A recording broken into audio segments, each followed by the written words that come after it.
Već 38 godina Eva se bavi cvećarstvom, ulažući trud i ljubav u svaki cvet koji izađe iz njenih plastenika. Počela je sa skromnim zasadom gerbera, a danas njeni plastenici kriju pravo bogatstvo biljaka. Iako se čini da su neke vrste jednostavne za uzgoj, ona je iz svake izvukla najbolje. Njeni gerberi traju i po nekoliko nedelja u buketima, a filodendron koji gaji dostigao je impresivnih 80 godina. Zanimljivo je da ova biljka cveta tek nakon 50 godina, a tek tada počinje i da daje plod. U njenim plastenicima preovlađuju različite vrste biljaka, uključujući i egzotične poput rajske ptice, čiji se cvetovi otvaraju jedan za drugim, unoseći boje i raskoš u svaki prostor. Tu su i asparagus, filodendronovi listovi i mnoge druge vrste koje su pronašle svoje mesto u njenom svetu cvećarstva. Za svaku cvećarku postoje 3 ključna datuma u godini. Dan zaljubljenih, 8. mart i rođendan izabranice. Tada se radi bez predaha jer svaka žena zaslužuje najlepši buket.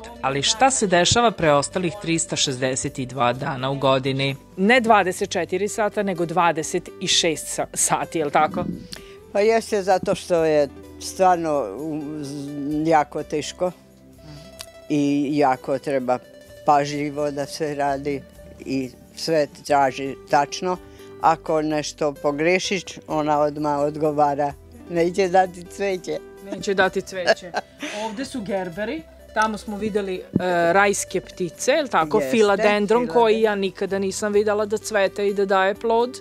E sad, da li možete nekoliko specifičnosti da mi kažete za tih 38 godina? Kakav vi utisak uopšte imate od cveću? Pa ja sam postala ludak cveća. Jer stvarno jako volim. Bez onog plusa ne bi to moglo da se radi.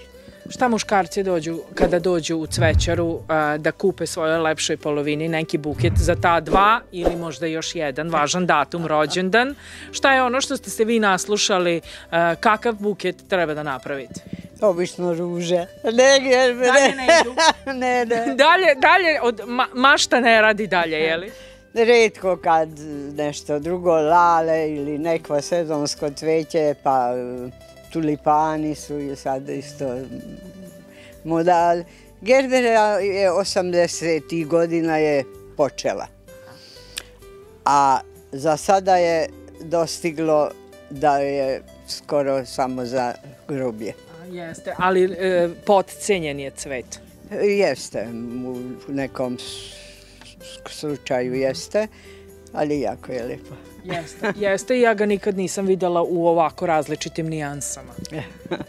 Pa trudimo se uvek da ima što više, jer potrebno je. A koji je po vama, osim gerbera, potcenjen cvet, a koji je cvet onaj koji je postavljen? Pa je to karanfil je skroz izašao iz moda i jako, ni ne možeš prodati. Nekad oni neki specijalni traže, ali godišnje 2 puta.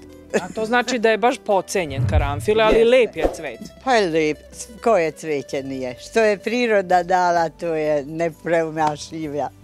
A da li ima neki cvet za koji smatrate da je precenjen?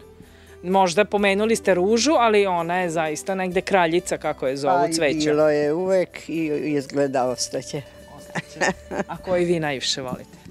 Ja onu baštansku margaretu. Baštansku margaretu, i ja isto. To je toliko nežno, ne biće. A da li vaš muž može da obraduje nekim buketom? Da li može se desiti da se iznenadite buketom i da li vam uopšte i poklanja buket? Ne buket, dosta je jedan cvet. Ljubičica iz šume. Ljubičica iz šume. Cvećari nikad ne miruju. Njihov posao nije samo u prodaji cveća, već u stalnoj brizi i nezi biljaka. Svakodnevno se radi na zalivanju, prihranjivanju i održavanju plastenika. Temperature moraju biti optimalne, zemljište bogato hranljivim materijama, a biljke zaštićene od bolesti i štetočina. Svaka vrsta ima svoje zahteve, pa je potrebno veliko znanje i strpljenje kako bi sve raslo u punom sjaju. Osim toga, cvećari prate trendove u aranžiranju, učestvuju na sajmovima, sarađuju sa cvećarama i organizuju organizatorima venčanja recimo. Sezona može biti nepredvidiva, neke godine donose odlične prinose, dok druge moraju biti izazovne zbog vremenskih uslova. Posao cvećara nije samo profesija, već način života. Cveće unosi radost u svaki dom, a iza svakog buketa krije se nevidljiv trud i posvećenost. Eva i njeni plastenici su dokaz da ljubav prema biljkama može trajati i decenijama, a plodovi tog rada ostaju da ulepšavaju živote mnogih.